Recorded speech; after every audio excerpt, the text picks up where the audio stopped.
नमस्कार दोस्तों, आप सभी को गणतंत्र दिवस का हार्दिक शुभकामनाएं। अभी अभी रेलवे की तरफ से नोटिस आया है। नोटिस अभी नहीं आया है, अभी न्यूज आया है। एनडीटीवी पर न्यूज दिखा रहा था कि रेलवे का जो एग्जाम है वो दोनों एग्जाम स्थगित कर दिया गया है, पोस्टपोन कर दिया गया है। आखिर ऐसा क्यों किया गया है? तो इसके पीछे रीजन बताया जा रहा है। रेलवे मिनिस्टर जो है फिलहाल में, उन्होंने जो पूरे देश भर में विरोध प्रदर्शन किया जा रहा है रेलवे स्टूडेंट के द्वारा, चाहे वो एनटीपीसी का स्टूडेंट हो या फिर ग्रुप डी का स्टूडेंट है। तो उनका विरोध दे करके रेलवे मिनिस्टर ने एक कमेटी जारी किया है। कमेटी को ये काम दिया है कि रेलवे का जो भी एनटीपीसी का स्टूडेंट है, उनका मांग है कि रिवाइज रिजल्ट हमको चाहिए। तो इस पे केस मतलब एक केस स्टडी करने के लिए दिया गया है कमेटी को, जो 5-6 लोगों का टीम बनाया गया है, कमेटी बनाया गया है। उस कमेटी का काम दिया गया है कि रेलवे का जो स्टूडेंट है, जो एनटीपीसी का रिवाइज रिजल्ट का मांग कर रहे हैं, तो वो केस को सॉल्व करें कि क्या इसमें कमी है, क्या नहीं है, रिवाइज रिजल्ट देना चाहिए या नहीं देना चाहिए। तो इस पे एक कमेटी बनाया गया है। कमेटी को सौंपा गया है काम कि अगर आप इसको सॉल्व करके केस समझ करके स्टडी करके हमको दीजिए, तो अगर चाहिए तो रिवाइज रिजल्ट दिया जाएगा, या फिर आपको जैसा समझ में आएगा, कमेटी के ऊपर निर्भर है कि रिवाइज रिजल्ट आएगा या नहीं आएगा। तो इसलिए रेलवे ने कमेटी एक बनाया है उसको केस स्टडी करने के लिए। और अभी फिलहाल बताया है कि जब तक जो स्टडी करेगा कमेटी, जो भी है केस स्टडी करेगा, उस टाइम तक अभी दोनों एग्जाम पोस्टपोन कर दिया गया। यानी दोनों एग्जाम का मतलब हो गया कि रेलवे का तो सीबीटी 1 एग्जाम हो चुका है एनटीपीसी का, और अब बच गया है सीबीटी 2 एनटीपीसी का। वो तो होगा ही होगा, लेकिन सीबीटी 1 जो है ग्रुप डी का, इसको भी, यानी कि रेलवे का एनटीपीसी का सीबीटी 2 एग्जाम और आरआरसी ग्रुप डी का सीबीटी 1 एग्जाम, दोनों एग्जाम अनिश्चितकालीन समय के लिए स्थगित कर दिया गया है। यानी कि अभी इसका कोई कंफर्मेशन नहीं है कि कब तक एग्जाम लिया जाएगा। अभी पोस्टपोन कर दिया गया है फिलहाल कुछ दिनों के लिए।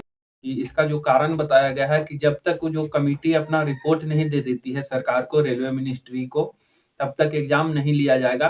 तो आप सभी को बताना चाहता हूँ कि आपका जो आंदोलन शुरू हुआ है, पूरे देश में आंदोलन चल रहा है।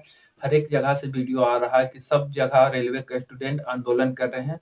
आप लोग को आंदोलन का ही फल है या रिजल्ट है कि आप लोगों को, आप लोग, हम लोग सब मिल करके रेलवे को मजबूर कर दिए हैं इस पे एक्शन लेने के लिए, और रेलवे ने एक्शन लिया है। एक्शन लिया इसलिए पता चल रहा है क्योंकि कमेटी बैठाया, इसका मतलब कि उनको भी पता है कि कुछ ना कुछ गड़बड़ी है, तभी लोग इतना प्रदर्शन कर रहे हैं। तो आप सभी का धन्यवाद, क्यों आप लोग सब इतना साथ दिए हैं, और आप लोग और हम लोग सब मिल करके रेलवे को मजबूर कर दिए हैं अपने काम को फिर से वेरीफाई करने के लिए, वेरीफाई कर करके। और कमेटी जो बनाया है, कमेटी अगर रिपोर्ट देती है कि सीबीटी 2 का जो एग्जाम है, वो एग्जाम पोस्टपोन किया गया है। पोस्टपोन करने का कारण बताया गया है कि जो भी इसका जो विरोध प्रदर्शन पूरे देश में हो रहा है, तो उसका जो रिजल्ट का बोल रहा था कि जितने सीट है एनटीपीसी में 35,000 है, तो उसका 20 गुना रिजल्ट दिया है, या फिर रोल नंबर का 20 गुना बना दिया है, या फिर यूनिक कैंडिडेट है 20 गुना। तो इसी केस को स्टडी करने के लिए ये रेलवे ने कमेटी बनाया है, और कमेटी का रिपोर्ट आएगा तो फिर एग्जाम डेट न्यू अनाउंस होगा। तो आप सभी का धन्यवाद, और आप सभी को फिर से गणतंत्र दिवस का हार्दिक शुभकामनाएं। आप लोग अपने स्टडी को रोके नहीं, स्टडी रोकना नहीं है, स्टडी आप लोग करते रहें, पढ़ाई करते रहें। जो एक्शन लिया जा रहा है वो एक्शन भी लें,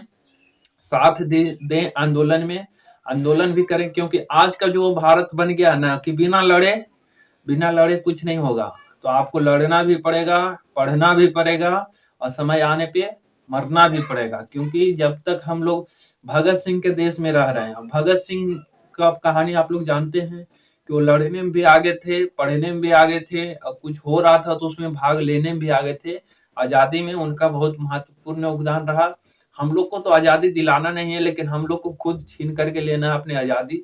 आजादी बोले तो हम लोग को जो हक है, सरकार देना नहीं चाह रही, लेकिन हमको लड़ करके लेना है। तो आप सभी से निवेदन है कि पढ़िए, बढ़िए और लड़िए, सब कुछ करिए। फिर मिलेंगे अगले वीडियो में, तब तक ले